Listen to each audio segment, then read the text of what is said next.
midi sur Europe 1, Mathieu Noël.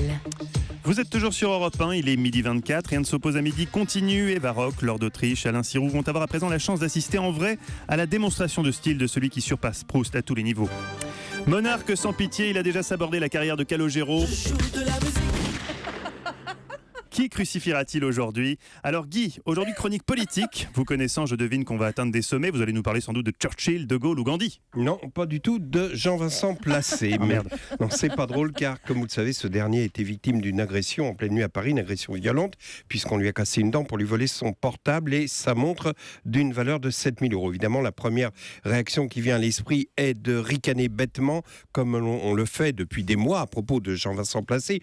Les auditeurs déjà familiers de notre émission auront deviné sans peine que ce matin, lorsque j'ai informé Mathieu Noël du thème de cette chronique, il s'est empressé de me dire « Ah, Jean-François Placé, bah tiens, si tu veux, j'ai une musique chinoise très rigolote pour illustrer. » Non, Mathieu, il n'y aura pas de musique chinoise très rigolote pour illustrer. Je ne dirais pas non plus Placé doit rire jaune, ou bien pour une fois, il a dû vraiment être vert. Je ne dirais pas non plus s'il n'y a plus son portable, il va être emmerdé pour voir si on lui propose un poste ministériel. Et malgré vos exhortations, Mathieu, je ne dirais pas non plus que c'est Julien Drey qui lui a piqué sa montre. Ah, oui, je sais. Je viens de dire que je ne balancerai pas de vanne sur Placé alors que je viens de le faire. C'est juste pour faire mon intéressant en vous disant que cette figure de rhétorique qui consiste à parler de quelque chose après avoir annoncé qu'on n'en parlerait pas se nomme une prétérition. Donc voilà, c'était la partie France Culture de la chronique exigée par contrat. Il me reste la partie RTL. Ça va venir, vous inquiétez pas.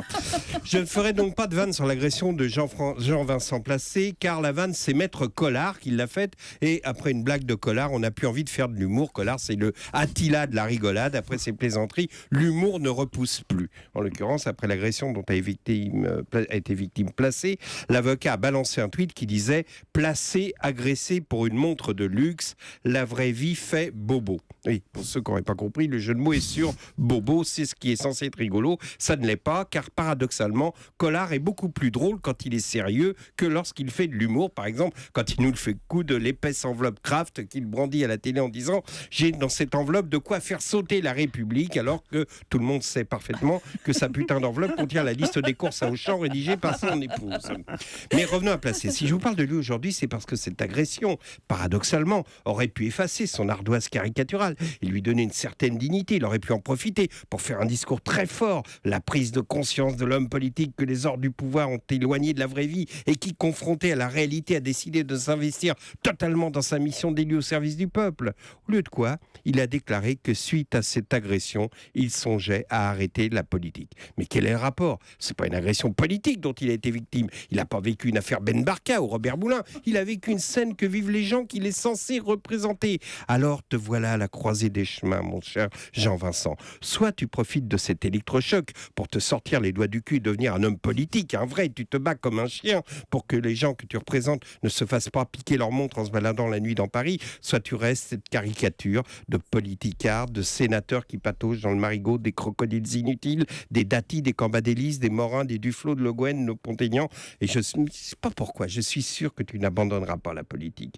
Tu resteras sénateur. On mange bien au Palais du Luxembourg, puis ensuite on va en salle télé digérer devant France Télévisions en expulsant des rots de sénateurs, du rot de banquet. C'est l'archer qui apprend ça aux novices. Alors c'est une technique très particulière, on garde le renvoi en bouche et on l'expulse peu à peu par petites expirations discrètes sur les consonnes des mots qu'on emploie.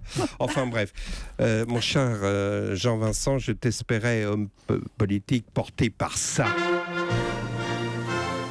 Mais j'ai bien peur qu'en définitive, tu ne restes que ça. Merci Guy, j'espère que Jean-Vincent Placé écoute RMC. Europe